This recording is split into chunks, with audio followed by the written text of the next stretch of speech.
Now I'm very excited to welcome back a wonderful sports bettor and good friend of the show, and Mr. Will Hill from Bear Bets, VSiN, and the Gold Boys Discord. You can follow Will on Twitter at not the Will Hill. Will, thanks for coming back on the show. You seem like a very busy man these days. I'm hearing you everywhere.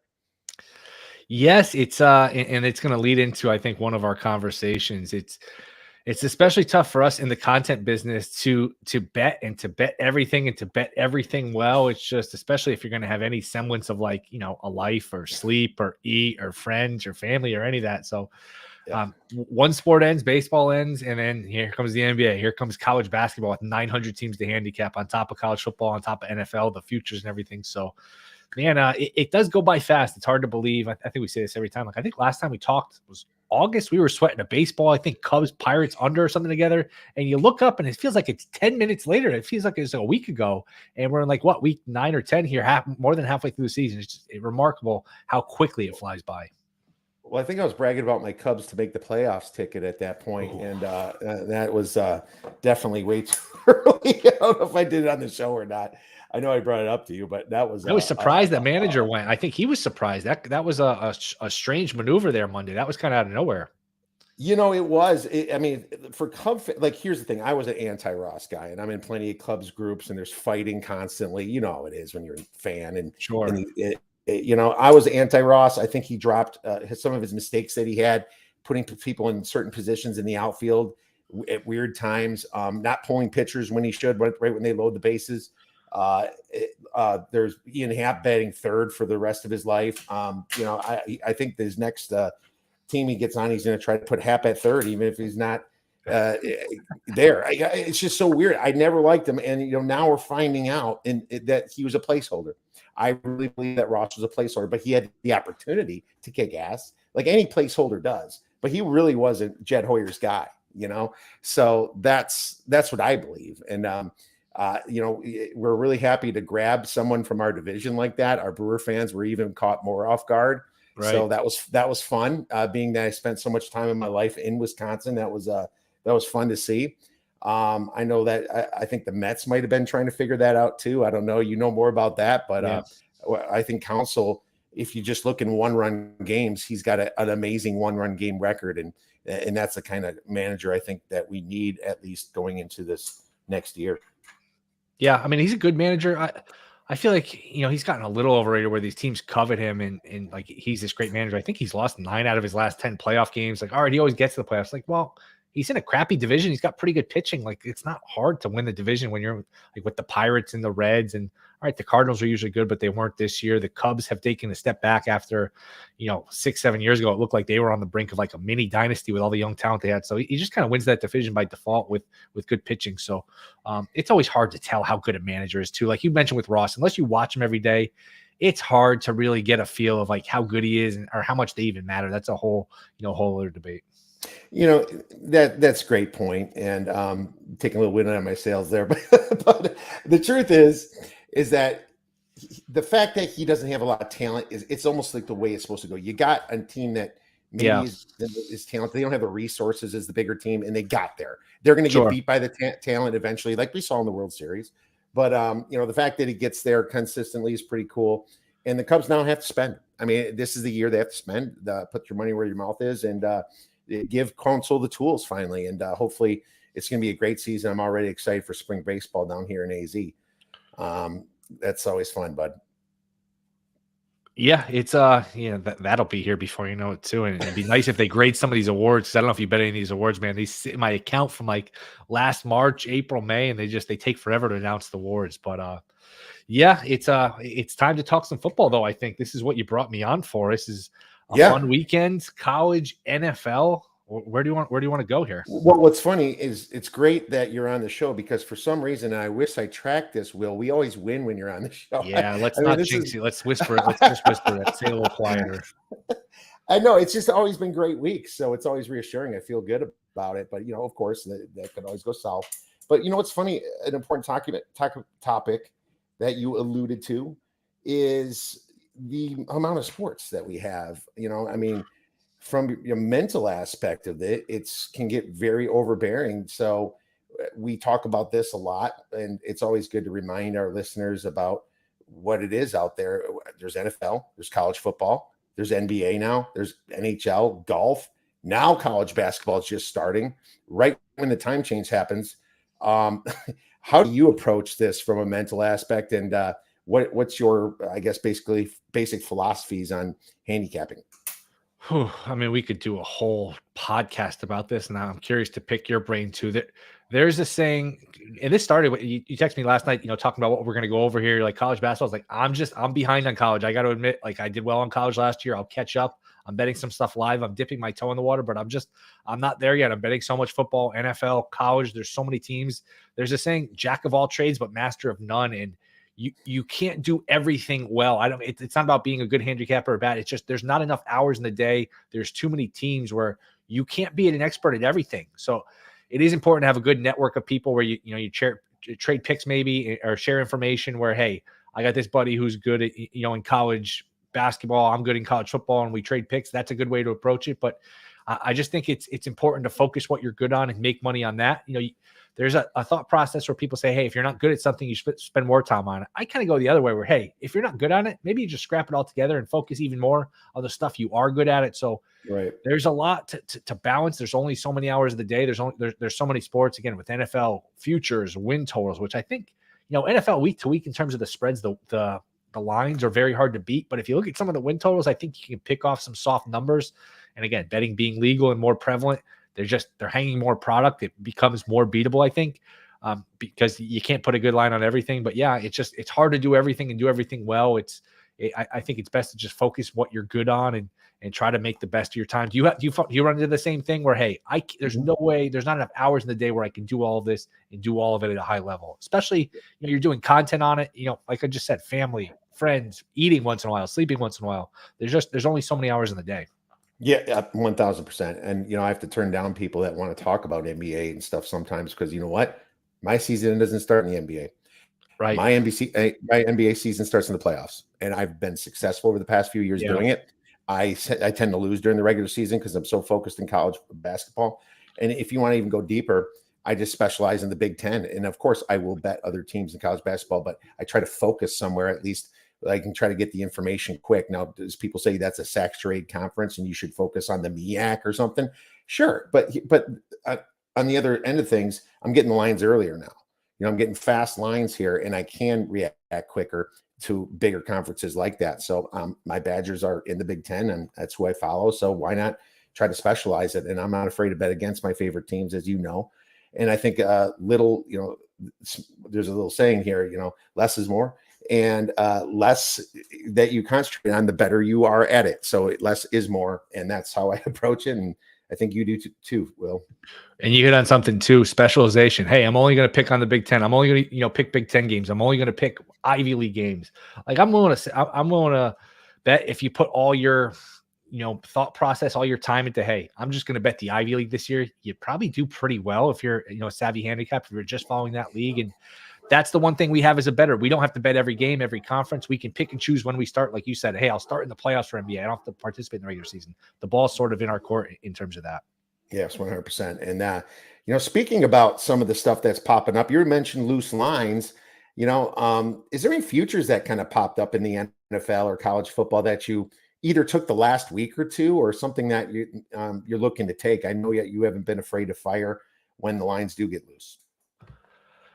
I had a good feeling late last year that I could just sense the media narrative. And I think you didn't get the best of this award when you had Doug Peterson for Coach of the Year. But I listen to these podcasts. I know they're going to give it to Dable. They love Dable. He has no talent. Dable almost became the star of the team, and for right or wrong. And that award is not like, aged well, because he has not done a great job this year. That team stinks. They're probably not another that makes me angrier. Well, go to the front desk and see if they'll cash your ticket. Be like, you know what? The Giants have 2 wins. Maybe you can pay me out on this Doug Peterson bet. But I think Mike Tomlin at 22-1 is sort of in that Dable category where he's kind of the star of the team. You hear about the Steelers and you think, oh man, what a great job Tomlin's done. Not a lot of talent, not a good quarterback. They eke these games out. It's almost like a magic act where he figures out a way to win these games. You have to make the playoffs to win Coach of the Year. So DeMeco Ryans, all right, he's done a great job. If they get in, he'll be a candidate, but I don't know that they'll get in. Dan Campbell's the short shot. I get it, but they were minus money to win the division. Unless you're going to win like 14 games, usually the guy that's minus money to win the division, that's not the way to do it. It's the team that surprises, the team that overachieves. Tomlin's never won this award, so maybe there's a little bit of a narrative from, hey, we've done this guy wrong. He should have one.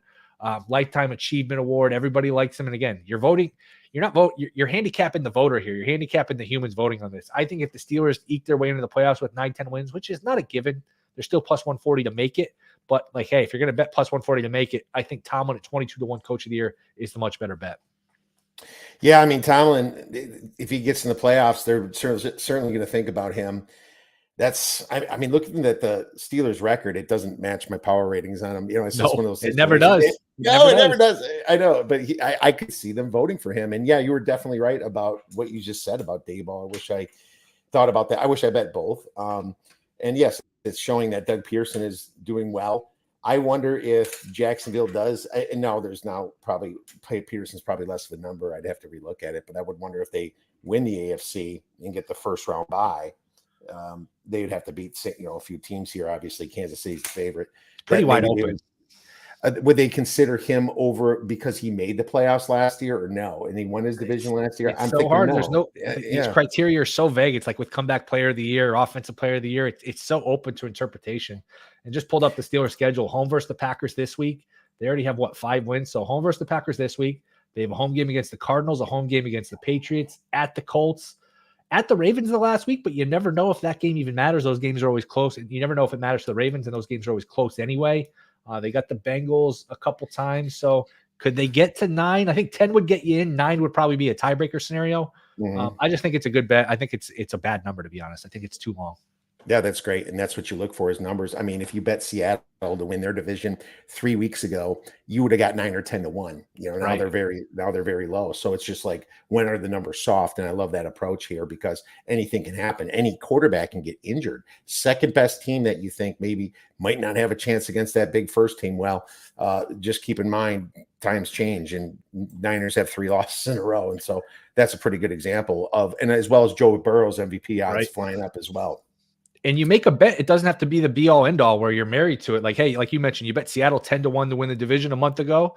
Well, now you get a number like last week where before Seattle lost, it was down to minus 200 and give you maneuverability where, hey, I'm going to come back on the 49ers, or it gives you an option to just lock in a profit. So, yeah, you grab good numbers, you put yourself in a good position. Absolutely, 100%. Let's get into some college football, my man. It's a pretty good week of college. I cannot believe it's already week 11, Will, but here we are. It's thinking about Thanksgiving already. It is amazing, and it flies by because we love it so much. But, there's some really big games coming up this week, and I'm excited to talk a few about them. We both picked 3, so we have a 6-pack of games. Let's get right into it. I'll start with Appalachian State versus Georgia State. Georgia State's about a 2-point favorite here at home.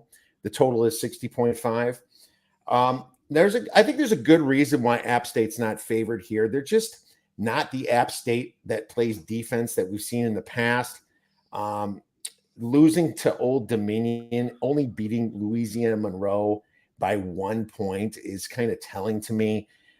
Georgia State has been pretty competitive. They beat Coastal Carolina on the road. I know they kind of fell back behind Georgia Southern with that loss, but they're kind of still in it as long as that crazy James Madison ruling doesn't come down and ruin them. We're all waiting on that because I do have a Georgia State ticket. But right now, Georgia Southern's in the lead here. But going back to this game, there's a lot of red flags to me.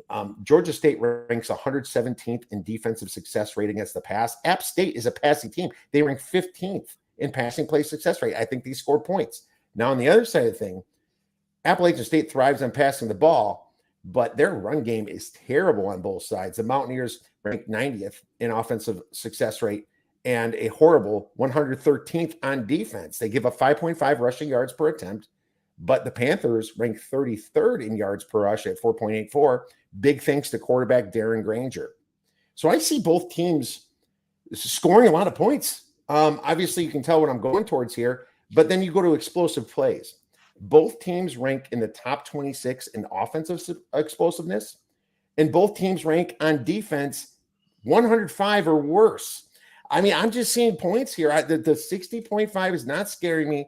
It's a big game for them. I'm going over 60.5 for a couple stars, but Yep, I can certainly understand it. And, the one time I really watched Appalachian State a lot, it was against North Carolina. I think that was 40-34 in overtime, something like that. They had 500 yards of offense. It hasn't aged as well with how poorly North Carolina's played recently, but could certainly understand your look. So am I up next here? you are next. Let's go. OK State, Oklahoma State off the big upset last week at UCF. I wrote 3 because some 3s popped, but you can use whatever line you want, 2.5 or 3. Pretty high total here at 64. What do you have for this one? Yeah, and you mentioned it's around a key number and the importance of shopping, having multiple books. It's not just who you bet, it's when you bet them, where you bet them. And look, those points, those half points add up over the course of a season. A lot of games land around the number. We know that. So I like the dog here. I like UCF. I just, last week they could have easily lost that game to Oklahoma. I had Oklahoma State that week against South Alabama. I know South Alabama had some starters out, and I was like, you know what? I'm going to lay the points. I think it was 6.5 or 7 with Oklahoma State. A couple of buddies were like, hey, South Alabama's all beat up, and you look up and it was 33-7. South Alabama. It might have been 36-7. South Alabama destroyed them in Oklahoma State. And one of my buddies texted me, man, I'd hate to see South Alabama when they're healthy. But I digress here. I just think this is a letdown spot for Oak State. I don't know how good they are. To me, I know you're going to worry about the UCF run defense, but just a total flat spot going on the road after a big upset win against Oklahoma. Was happy they won that game. Was happy, Gundy won. He really struggled against Oklahoma, but this is just a typical letdown spot. So I will take the dog here, UCF. Give me the +3. Shop around, obviously, but 3 is obviously the better number here. I love it, man. This goes to like my roots, like the handicapping 101 roots, bro. You said it all. This is a massive letdown spot. They just beat their rival. But not only that, only them and Texas have 1 loss in the Big 12. And the next teams are Kansas and Oklahoma with 2 losses. So if Oklahoma State drops a game, they are still in the Big 12 title game. Amazing. They're in the because they beat Kansas and Oklahoma. So that is just this spot is the most letdown of letdown spots that I've seen in a very long time. But if you go and look at a few other things, the turnover differential is +5 for Oklahoma State. They've been fortunate, -5 for UCF. They just got to clean that up a little bit. Huge spot for UCF. They almost beat Oklahoma recently. Now, if you want to look at yards per play, just the most basic stat we always went to back in the day, 1.21 net yards per play for UCF. That's a big difference. That's a massive difference here. They win this game. It's not even, I'm not worried about the spread. I'll take the +3. It's 2.5. I like that as well. But this is just spot screams at me.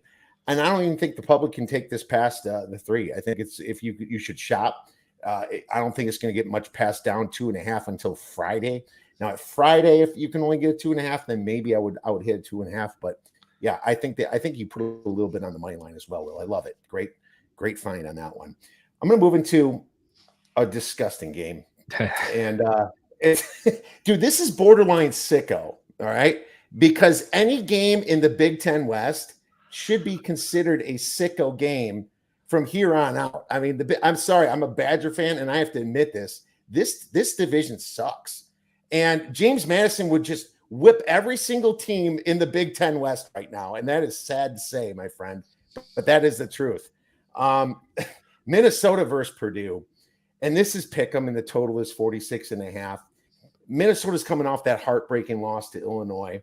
They gave up the touchdown in the last minute of the game at home. Purdue coming off a pretty respectable first half against Michigan, and then they eventually crumbled, but it was at Michigan. I'm cool with that. But both these teams, if you look on paper, are pretty equal, but Purdue actually has a little bit of an edge in offense. 84th in success rate. Minnesota is 98th in success rate. Their defense is almost identical for the numbers. Their yards per play is very identical. Why is this pick'em? Is what I asked.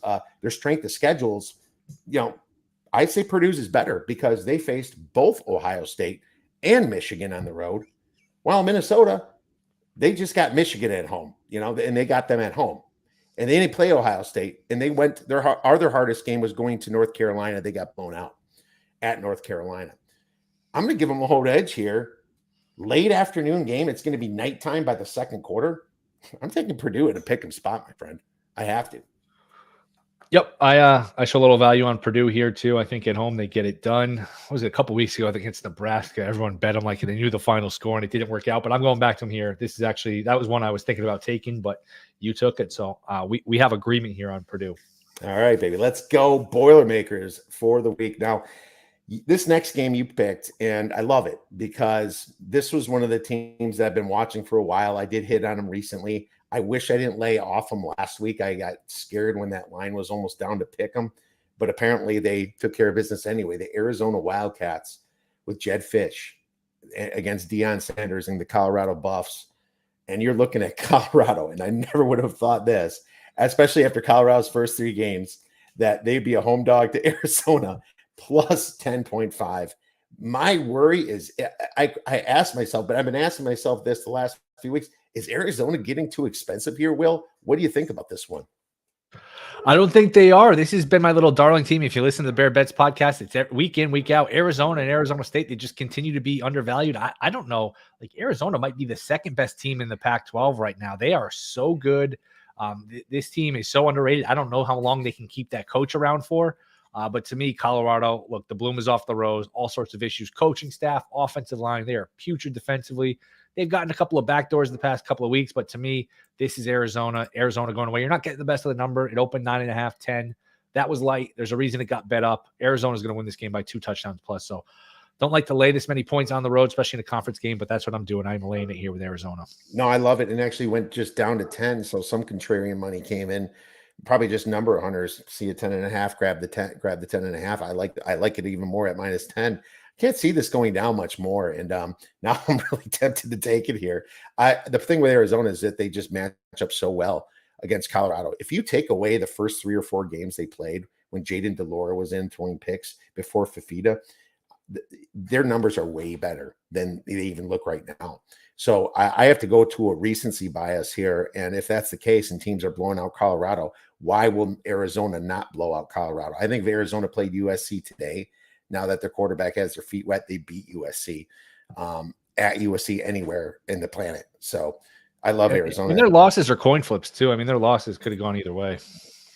Yeah, for sure. They've been great. And they caught up to Washington too at home when they're just switching quarterbacks too. So I'm with you on that one. Definitely not going the other way, but I'm going to consider Arizona for sure here after the show.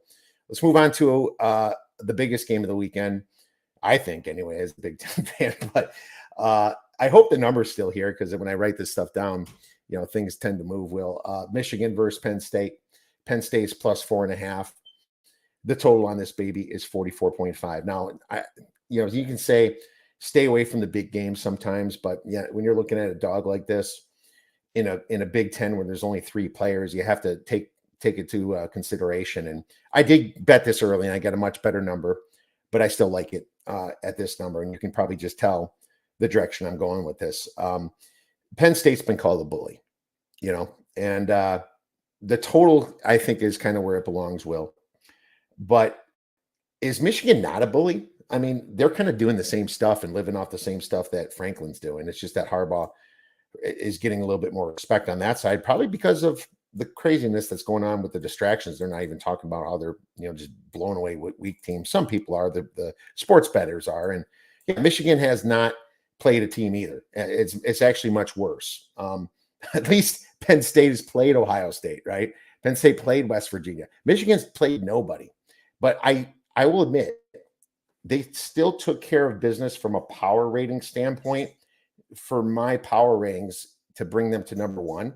And I will say that I have them as the number 1 team.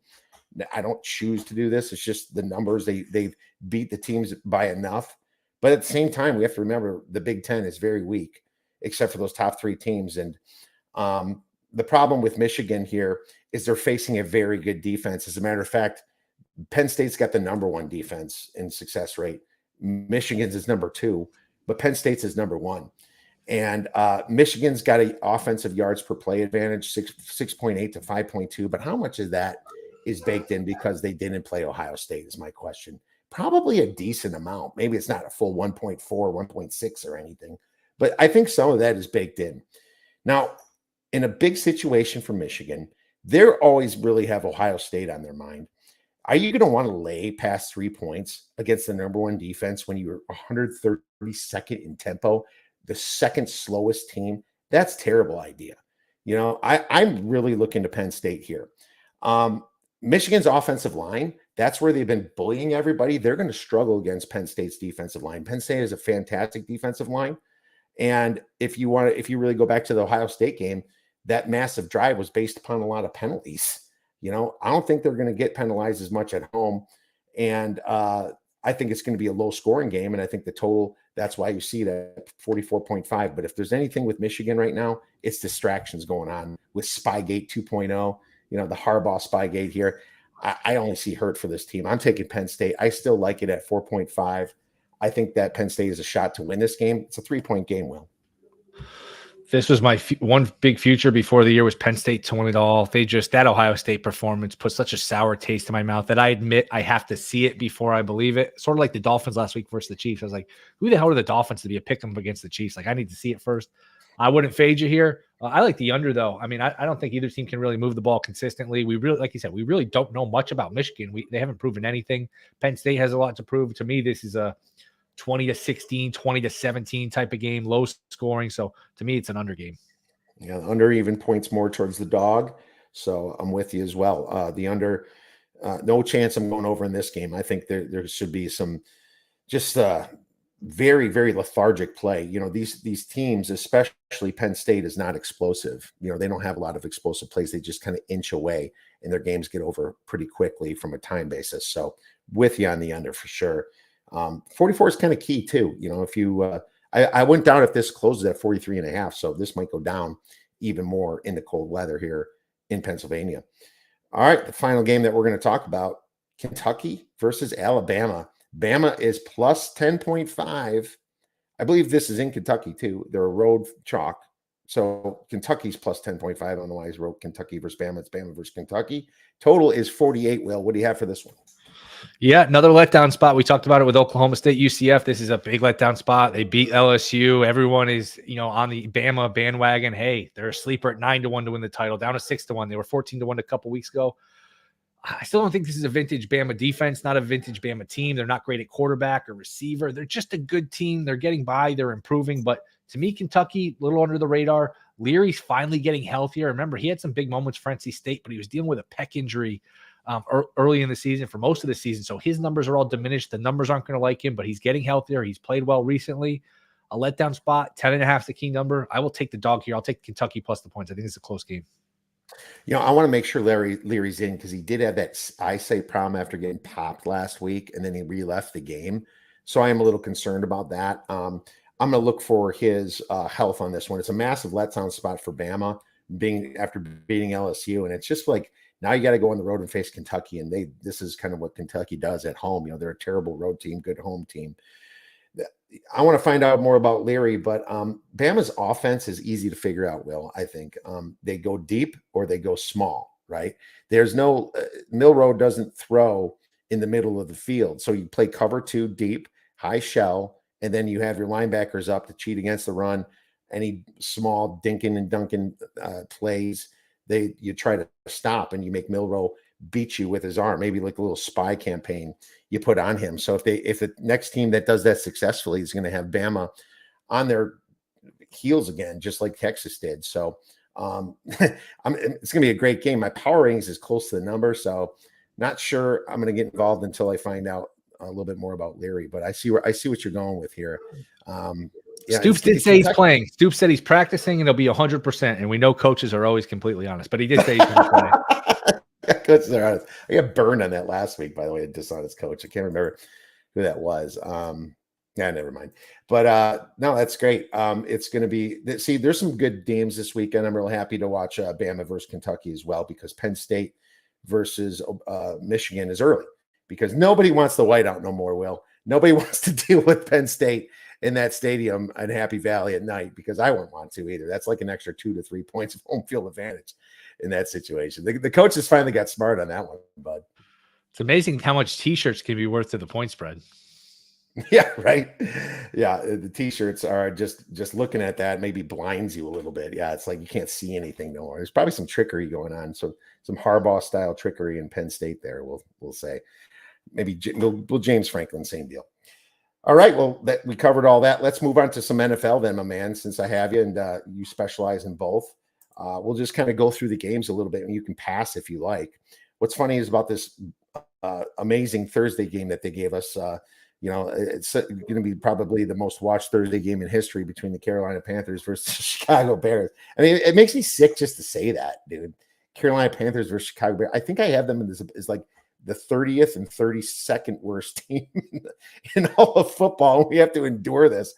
I'm glad it's stuck on Amazon where I can't change the channel because this is not even going to get demoted to my iPad. This is going to get demoted to like a secondary phone sit next to me while I watch college football. But either way, it's not a good game. They just announced that Fields isn't even in. I said there was only going to be there was a 65% chance that it'll be Fields, 35% Badgett, but apparently it's not Fields. So what is your thoughts on that one?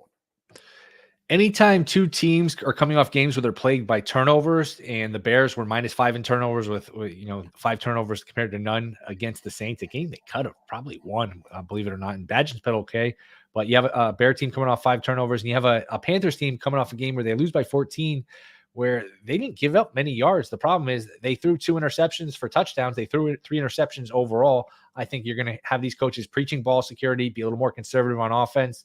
To me, this is an under. It's coming down. Part of that's Fields. Part of that is it was just too high to begin with. But 38.5, 39, shop around. But I would go under here. To me, this is like a 20-17 type of game. I lean towards the dog too. Yeah, 38.5 here total. You got to lean dog when there's two. There's the rule I always follow. 2 bad teams playing each other, you take the points. No matter what. It's the first inclination that you'd have. Now, I will say that the Panthers defense kind of did their job against the Colts. It was the fact that the Colts really intercepted them twice and ran to pick 6 it, right? The problem with the Panthers, even if you're thinking take dog, their injury report is so long right now. It is disgusting. It's almost like the Bears, which might be a third string team, is playing a team that is absolutely riddled. I'm just on ESPN.com, but just look at this, man. Laviska Shenault is out. Steven Sullivan, CJ Henderson, Brian Burns. There are a ton of their deep. Look at all these linebackers they went through right here. There's like 5 in a row just in November that is IR status. JC Horn, they're very good cornerbacks, not ready to come back yet. This is disgusting. And this would be the only time that I would think maybe I would take the Bears, but they just announced Tyson Badgett is in, and there's no way in hell I would take them at 3.5. At 3, I would still lean them, but man, probably a best stay away from this game and not even watch it, Bill. What do you think about that? Just rebel against the NFL here. You got to catch up on sleep at some point, so this might be a good night to do it. Although I haven't been, I don't think Badgett's been terrible. He's at least looks like a career backup to me. Like he can stick around in the league. I've seen worse than him. That's a low bar considering the state of the quarterback in the NFL, but he hasn't been awful. Oh, he did great except for his 5 turnovers. I mean, it's like. Well, I mean, he's played 3 games. He's covered twice. He's won a game. I mean, Fields, this is his 3rd year as a starter. Fields has won 6 games, so he's winning 2 games a year. Badgett's already won 1, so I don't know. Like again, he's not a starter, but Badgett can be a backup. For I agree. I think he's doing actually really well for his first year too. It's just 2 bad situations. One's favored. That's the first thing we look at. But here's another disgusting game, and they throw him in Germany. I mean, going from Miami and Kansas City is a little bit different than the Colts and the Patriots here. And now you're hearing all this craziness about Belichick and how he could be fired. I don't buy that for one freaking second. I think Kraft firing Belichick is just disrespectful if that happened during the regular season. But at the same time, the fact that story's going around is probably meant more to fire this freaking team up because the Patriots have been absolutely disgusting too. And the Colts have been actually somewhat formidable with Gardner Minshew here. And the Colts for once, I feel like over these years is actually healthy on defense. Shaq Leonard's actually been playing games. I can't believe it, and they've been playing very good defense. But man, this game screams teaser leg to me because I just do not see in Germany, even with some backup linemen, because New England does have cluster injuries in the offensive line. I don't see him losing them by a lot of points. Now, don't need to get into numbers here. It's a teaser leg. You take the 1.5 up to 7.5, Will. No doubt. And it's sometimes, I feel giving out teasers a little bit boring for content, so I try to stay away from it. But hey, it's a betting show and we're trying to make money. The teaser's the way to go here. That's the bottom line. And I feel like it's boring, and I hate giving them out because it's like, it's just so obvious. It's so mechanical. You go through the 3, you go through the 7. But hey, you want to make money. Teasers has been the way to go in this league. Now they don't all hit. Nothing's 100%. But yeah, this in a league where points are hard to come by, games are close, games are low scoring. These points are so valuable. So it would be a teaser leg, nothing else. And yeah, this will be on TV. It's football. We can watch it. We can bet on it. But yeah, the days of Peyton Manning versus Tom Brady have come and passed. So, yep, I'm with you. Patriots is a teaser leg. I guess we got to find a partner, and we'll get to the games. The Vikings are a good one. Cardinals are a good one. Raiders are a good one if you still get the 1.5. So there are options out there. 100%. Let's move on to the next game. Browns versus the Ravens. And we're looking at 6.5 for the line for the Cleveland Browns. And the total is pretty low at 38.5. Why don't you get started on this one? I think the Ravens roll here. I haven't liked anything I've seen from Watson. He's been awful. Last week didn't impress me. I don't know what's going on with him. It was the layoff. Now it's the injury. It might be a situation where he's past his prime. I mean, he was not impressive last week. So Baltimore, their numbers jump off the page at you. They've been dominant. They could easily be undefeated. I think Baltimore winning this game by a touchdown is reasonable. So it would be Ravens for me. I haven't bet it yet, but I'll probably end up betting Baltimore here. This morning, my first bet was Baltimore -6 because I see this moving up to -7 here. The shoe's on the other foot, buddy. Remember how it used to be the Ravens that were just beat up and unhealthy by this time? Now it's the Browns because Deshaun Watson's back, but the dude is still rusty. Yeah, I don't care what you say. He's rusty. But now that Jedrick Wills just went on IR from last game, Conklin was their other best guy that's been on IR, and he's not coming back. And then they lost Michael Dunn back in October. That's cluster injuries now. And you are not stopping this pass rush, coming on in from Baltimore. And Deshaun Watson, as good as a runner he used to be, I don't think he's that guy anymore. I think he's going to try to sit there and pass the ball and play wrong. While if there's any team that can beat the Cleveland Browns defense, it is Lamar Jackson, because once, Myles Garrett and the rest of the guys get up there, he will just take off. And they also have some really good scheme plays that beat him. I'll admit I was on the Browns at home that first game with DTR. And DTR looked bad, but it was also because he had no time to throw the ball. This is an easy spot for me to bet the Ravens here. The Browns coming off fat and happy in a large win. The Ravens kind of coming in just high and healthy. And Todd Monken's just been fantastic so far. Love the Ravens, and I like them up to 7. So I think this is going to close at 7, Will. Yep. And the one pushback people listen, like, oh man, it's a good defense. You hate laying that big of a number against a good defense. So you do factor that in. That's what's giving me a little pause, but certainly it's Ravens or nothing for me. I'll probably end up betting Baltimore. Should probably get it in pretty soon here too. Yeah, you should. And this under could go lower than 38.5 too, because I don't see Cleveland scoring much this game. I think both, this is the number 1 and number 2 defense in the league here right now. So it's one of those situations. This is a little bit high for that. Texans versus Bengals. Bengals -6.5, totals 47.5. I took the Texans when they laid the 8 on Sunday. That was easy. I don't like it at 6.5. I mean, to be honest with you, I'd switch to the Bengals if I had a lean. I'm not going to bet the Bengals at 6.5. Bengals way better than any metric shows. If you have to look at a recency thing, because Joe Burrow was hurt for the first 3 games. He had no preseason, and that's just how the Bengals start. But I'll tell you this, the Bengals are that team that beats the good teams, and then they stink and lay stinkers against the teams that are mediocre, kind of like the Houston Texans. And how is CJ Stroud this year, man? I'm so glad that I picked him as my best quarterback coming out of the draft, and I picked him in my dynasty league over Bryce Young, and it's turned out really good for me so far. So I'm a little patting myself on the back right there, Will. But don't pull a muscle, my goodness, you're gonna pull a muscle. I know. I gotta be careful, but no, it's it's right now it's at a number where it's respectable to me. So I think the total on this is probably right where it's supposed to be too. I mean, Bengals could be a little bit resilient, not resilient on defense. I think CJ Stroud can find some holes. I think Joe Burrow can find some holes against this D, like you saw last week, while the Texans had to come back against Baker. So, what are your thoughts? Pass at 7. I'd be interested in Houston. If we're doing 6.5, it's a pass. It would be dog or nothing for all the reasons you mentioned, though. I think you can find some 7s if you shop around too. Yeah, I think this gets better. this will get back to 7-2 in my opinion as well. Niners Jags. This is fun because you got the Jags at 6-2. You got their +3 dogs at home. It's almost like that whole thing where they're 6-2. They have the better record, yet they're dogs. That's when you pound the Niners in situations like that.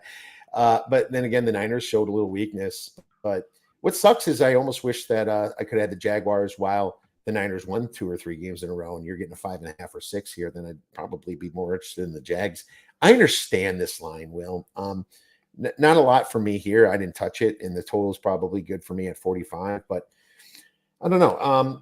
One thing I like about the Jags is that they do get rid of the ball fast. Trevor Lawrence is one of those guys that don't hold the ball long, so that diminishes the Joey Bosa and Chase Young a little bit. But it's a better spot for the Niners off the bye. Maybe the best game of the weekend to watch, maybe the worst game of the weekend to bet. The line is good. I don't want to step in front of the San Francisco team off a bye, off 3 straight losses, out for blood. They're getting healthier.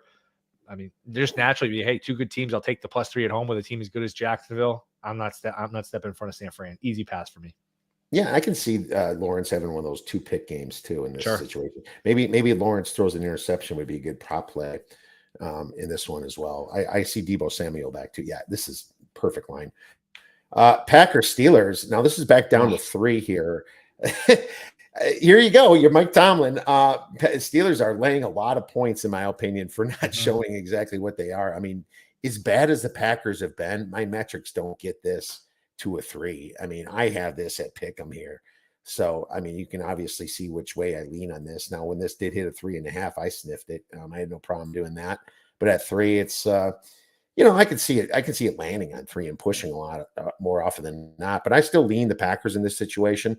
I think the wrong team is probably maybe even favored, but it's hard to bet the Packers because Jordan Love looks that bad and they look completely incompetent. And when they came off the bye, they went to Denver. I thought that was a good spot. No, they laid the egg. So I think the Packers might be trending up a little bit though. And I don't know. It's like when the Steelers are favorite is when they kind of fail. So maybe you have something better than I do. Yep, Tomlin's always been good as a dog, good off a loss, but off of a win and as off of a favorite, I cannot lay points with this team. There's a 3.5 at Rivers. I might have to scoop that up. To me, it's a dog here. I like Green Bay. All right, wonderful, good stuff. Let's move on to another game that was a team that was quite amazing last week, and maybe it was more the quarterback that was amazing. Josh Dobbs and the Minnesota Vikings are +2.5 dogs here against the Saints. The total is 41. You know a little bit more about the Vikings than me. I'll let you get started on this one. I'm going to be using this game, and I'm guessing you're using it the same way I am.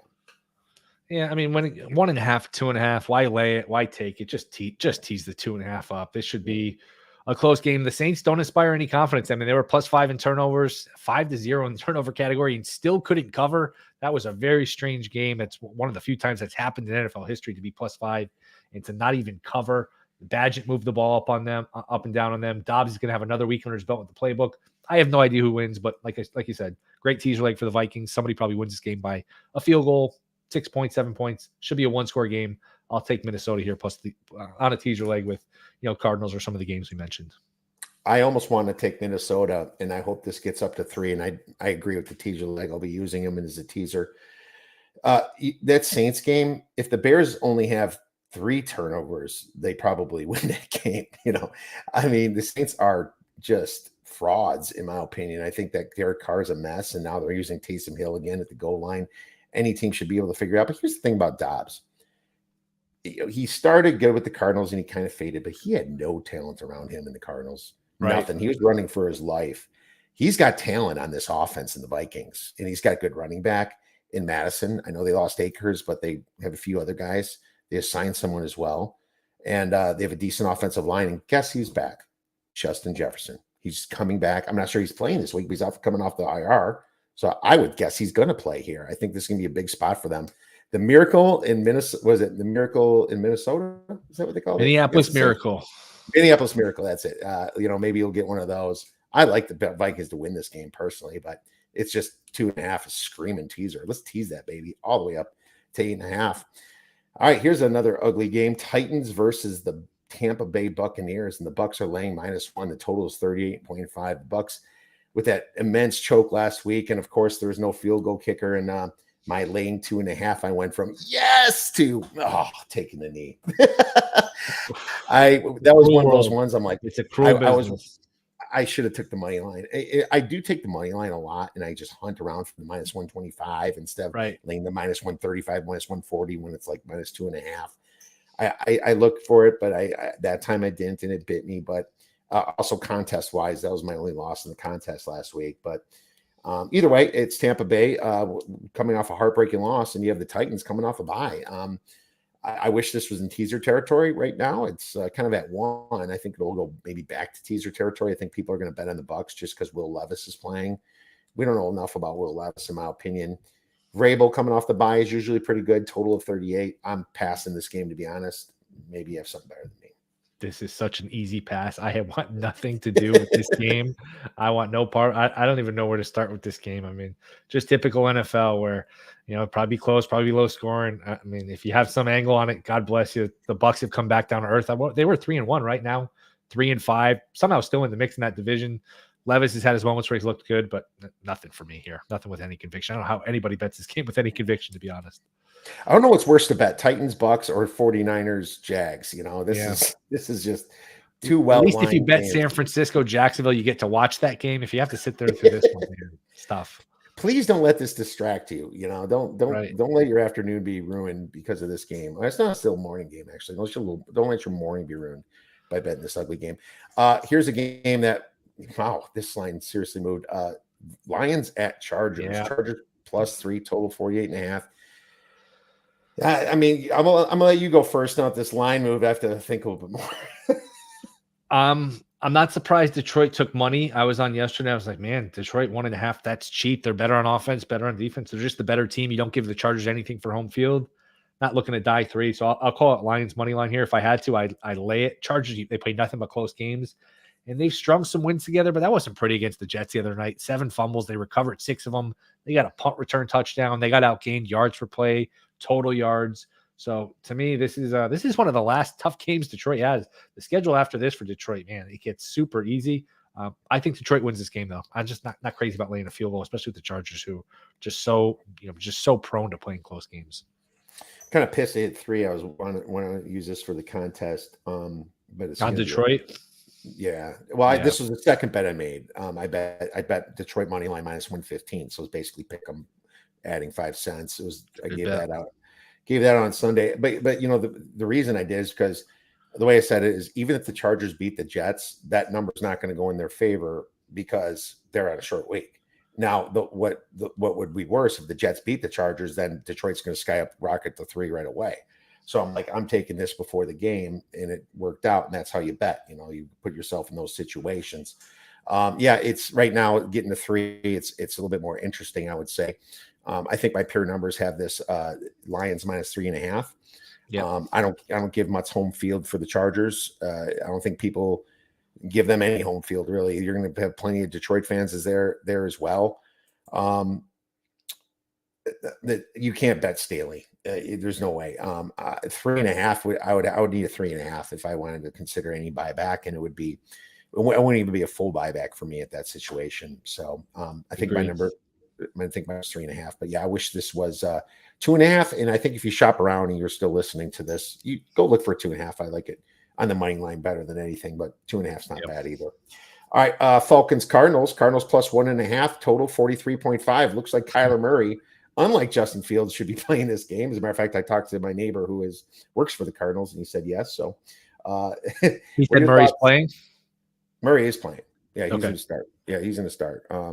I'm curious about Connor. I forgot I was going to ask him about Connor, but I never did. But either way, maybe you have a play on this. I don't yet, but I have a lean. I withdraw my comment about the other 2 games being the most unbettable. This might be the most unbettable. Cardinals on a teaser's fine. Maybe once the props come up, Murray on an under rushing yards prop, because who knows if he's 100%. Like, I'm sure he's 100%, but is he going to start running right away and be where he was when he got hurt? I don't know. Maybe you can explain to me why they're playing him. Do they just not want Caleb Williams? I don't get it. I know you want to see, what you have with him or whatever, but my goodness, he's probably going to win a game, maybe 2. And I know the rest of the team stinks, but he's probably going to win you a game or 2 and cost you the first or second pick. So not sure what they're doing here. there's no numbers that say that the Cardinals are the side because you're looking at it without Yeah. Kyler Murray. The question is, what's Kyler Murray worth to this line? Because let's pretend that we're just going by what Josh Dobbs did. Obviously, the awful performance from Clayton Tune. I still have Atlanta minus 3.7 with giving, and that's even giving the Cardinals 1.5 for home field advantage. Is Kyler Murray worth 3.7 points? Probably, but he's also worth -7 points if he stinks. You know, it's just like you said. It's a lot of variance in this game. I don't even feel comfortable using the +1.5 as a teaser because I don't know what to expect. The Falcons off that heartbreaking loss last week to Houston, where they should have won that game, or the Vikings. I mean, the Vikings. They lost to the Vikings. I was confusing the other two. There was really two good finishes there. 43.5 is the total here, which is also a perfect number too, because we don't know what to expect. But I will say that if the Falcons kind of jump them, maybe I'd live bet the Falcons.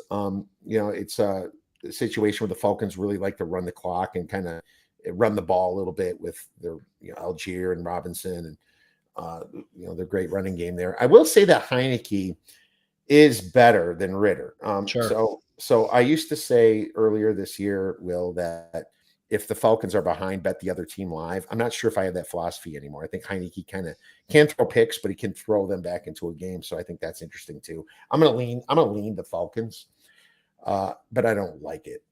Murray, they might rally for this game after that disgusting 58 total yards of offense last week. That is. I mean, after that embarrassment, you got to get up and pick yourself up. So this is kind of unbettable too. I understand totally what you mean by that. Moving on to another New York team now. Giants at Cowboys. -16, total 38.5. There's only one question to ask you. Is this going to be the number one survivor play for everybody? And would you be scared would you think about a strategy not using them? I did. I thought about that. No, I'm using the Cowboys in my survivor because I'm wrong about this. Then all hell should break loose and I should lose anyway. I don't see any chance that the Giants are in this game. I laid the 16 with Dallas. They are a bully. They beat them 40-0 with Jones. And hey, say what you want about Jones. Jones at least won a playoff game. I mean, this kid, DeVito, we know him from college. He's not an NFL quarterback. Maybe you see Matt Barkley, and that's the state of the Giants right now. If they played Matt Barkley, that would scare me more, obviously, than this kid. Hopefully they leave DeVito in there. Dallas, when they get up on these teams, they get after the quarterback. They can score on defense. They're such a front-running team. I think they'll have this number covered by half. They're coming off a loss. To me, this has 30-3, 38-7, all written all over it. I don't know that the Giants score. I don't know that the Giants win another game the rest of the year. It's Dallas for me. It's rare when my power number is past a spread like this, but it's 17.5 for my algorithm. I mean, it's that far. And you know what it reminds me of? It reminds me, I remember a couple of years ago, the second half of the year, it's almost the same pattern when the Giants were playing Jake Fromm at quarterback and couldn't get the ball past midfield. It's that level of quarterback where it's literally, I mean, I think we're about the same age. He's among the worst quarterbacks I've ever seen in the NFL is DeVito. So I don't know how you play him. He's one of the worst. I mean, Jaron Hall's pretty bad too, but look at what we had. Look what we had to go through this year. Jaron Hall, DeVito, Bagent. I mean, Bagent was the best of them, but right. I mean, there's just the quarterback play is part of the reason for these low totals. It's been just pathetic, man, and embarrassing to talk about. Almost very strange in the NFL. It's funny. It's like a sport that you think tries to cater to their fantasy and all that, but yet these totals have been dropping all year long. I find that ironic. The Commanders at Seattle. Seattle's -6, -115 on the sports book here. Total is 45.5. You messing with this one? No, Seattle's a fraud. I don't want to lay 6 with them. They got exposed last week. That was a terrible performance. I'm not looking to back Howell on the road in this spot where Seattle's going to be out for blood. So pretty easy pass for me. I think this is the worst survivor play. If you think you want to get cute, you might be like, okay, everyone's picking the Cowboys. If they just happen to lose, I can win survivor. No, I think this is a bad play, and you'll be out of survivor if you play this. Yeah. Look, if you're in this far in survivor, you got to get cute at some point. You just can't pick the biggest chalk every week. We know that, but there's some game theory there. But yeah, I totally get what you're saying. Yeah, it's just. And don't get me wrong, I'm not running to bet Washington in a spot where they got a win and Seattle got a loss. It's a spot where Seattle should, be motivated here. Right. But I just see variance, and I think that Geno Smith is just highly variant quarterback. I have a low confidence level in every one of these. Just seeing them lose to the Rams the way they did that first game is kind of the same thoughts. So Sure. Yeah, I'm staying far away from this one. All right, Jets Raiders +1, totals 36. Jets didn't look good last week. They're waiting for Aaron Rodgers, but if I'm Aaron Rodgers, I take as long as I freaking can while looking at that offensive line. I don't want to look bad too. I mean, I've always been under the impression that the common thing I think with Rodgers, like, hey, I'm going to come back. People kind of laugh, they snicker. I actually thought if they made the playoffs, he would come back, but losing that game the other night really put a death knell in their playoffs because now they're 4-4. If they could have won that game, they could have won this week 6-3. Then you could just, hey, trade punches, play 500 the rest of the way. You get to 10 wins and you get in. Now at 4-4, in order to get to 10 wins, you got to go 6-3. Let's face it, every win with them is like a minor miracle. It's like an act of God. Every time they win a game, it's just not sustainable. Twice in 6 days we get Zach Wilson on primetime. That sort of sums up the season here. Raiders 1.5, obvious teaser leg. I think the Jets probably win it just because the defense is the best unit on the field, so I'll defer to that. Do I have a ton of conviction? No, but I'll go Jets money line here with a very unenthusiastic play here with the Jets. All right, we'll have an unenthusiastic disagreement with you because I'll just go Raiders money line. And here's you talked me into it immediately. The Raiders. I usually fade the spot where the coach comes back. I was all over him last. As a matter of fact, I had the Giants +3.5, and I went on equal buyback at pick them in the money line. And then I was just thinking maybe I should have put more on the Raiders, but it was a large bet. But either way, I mean, I juiced out on it, especially with Jones. But I don't even think Jones' injury would have covered me 3.5 if he wasn't injured. That was just dead unrivaled DOA, man. I usually am against that new coach next week, but I just found out so much about McDaniels and how stupid he's taking care of this team. How he's like someone like insulted the Patriots and he got mad about it. Amazing. It's just like, are you serious? When the coach is that hated, this makes me think that the momentum continues. And the Raiders are a wonderful teaser leg if you find that +1.5. And I like the Raiders to win it, not by a lot. It's not my super high confidence play, but I think they continue. And now that they got one, they're going to get another one here at home, in my opinion. I think they just Antonio Pierce just a better coach. That's what it is. He's a good coach. He's going to motivate the kids. And Devontae Adams is playing, and Clayton Aiden O'Connell. That's it. I'm just thinking of all these new quarterbacks here. Aiden O'Connell is going to, I think have another good game. And Clayton Tune's another one. Let's just throw out there with the bad quarterbacks. We'll throw him out there too. Oh, he's the captain of the team, I think. Holy cow, that's some bad ones. All right. Well, that moves us to Monday night. Denver Broncos versus Buffalo Bills. Buffalo Bills is -7.5, -112. The total is 47. This is kind of just begging you to bet Buffalo -112, 7.5. Ugh. Matt Milano showed a lot to me, and Denver coming off a bye. Denver looking a little bit more formidable. Maybe they're fat and happy from beating Kansas City, but something clicked in them. And you have to remember the coach there was just embarrassed by his statements against Hackett, and he had a rough start. But if there's any coach that can turn around, it is Sean Payton. I'm seriously considering betting the Broncos. Yeah, they've played better. They played better on defense. They've tried to eliminate Russ from the equation. Just, hey, give it to Javonte Williams and run the ball. Bills are an obvious teaser leg. I wouldn't lay it with them. I don't trust them. I've had this theory for a couple of years now. I don't think they ever recover from that 13 seconds in Kansas City where they just blew a chance to go to the title game, host the title game, win a Super Bowl. Who knows? They're banged up on defense. I think McDermott's painfully conservative as a coach. It's Allen propping up the rest of the team. There's not a lot around Allen, so it'd be dog or pass. I can certainly see. I'd be surprised if Buffalo lost the game. I wouldn't be shocked because, like I said, they got plenty of issues. It'd be dog or pass. I'll probably use Buffalo on a teaser though. Hell, the Giants almost beat him at night. Should have beaten them. They should have beaten them. There's some calls that went against the Giants at the end of that game. That was, and some of it was the Giants on. I mean, think about it. You drive twice inside the one, and you get 0 combined points out of it. First half, second half. I mean, the first half was the Giants doing, but yeah, that was definitely interference in the end zone. No, you're 100% right. Yeah, there's some the Denver. If I look at it from I have the way I run numbers, I have Denver would be dogs if you use the full season, and I have 14 points. If I have the most recent 3 games, I have Denver +2. I mean, it's that big of a difference with Buffalo and the way these two teams kind of flipped, right? So you can average it or do whatever you want, put 70% on one, the other. But man, I am not betting Buffalo. I'm not taking Buffalo on the teaser. I am not taking Buffalo on my survivors. So I have 2 survivors out of 10 left, so I'm not touching that. It's just another one that I think is kind of ugly. I think the Cowboys are definitely the survivor this week, and probably the Ravens. It's tough to use the Ravens against the Browns. I know it's a division game, but I mean, there's not a lot of. I don't like the other two. Yeah, I mean, it's November. You got to use somebody if you're still in it. You can't, you can't just take the huge favorite every week. Eventually, you got to go out on a limb with somebody. All right. Well, hey, while you're still on, yes, we give it a teaser every week. We're 8-1 or refuse to lose teaser, we say, and we're gonna do it again. Try for 9-1. I mean, don't get me wrong, I've lost teasers, but for some reason, the one on this show keeps hitting. We're doing exactly what we talked about. I'm taking the Vikings up to 8.5, and I'm taking the Patriots up to 7.5. I think just the Patriots is in such a big home run spot. It shouldn't even matter what country or planet or universe they're playing in. They're going to cover this against the Colts, and if not, all hell's going to break loose. And I think the Patriots should be playing for just the pride of their own beings in this situation. Vikings, I think Josh Dobbs is in a great situation, and the Saints don't blow out anybody, my friend.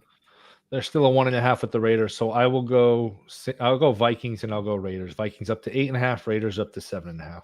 I love that one too. I think that one also makes great sense. Will, what makes great sense is following you, man. You've been great. I see you everywhere now. Your content is amazing.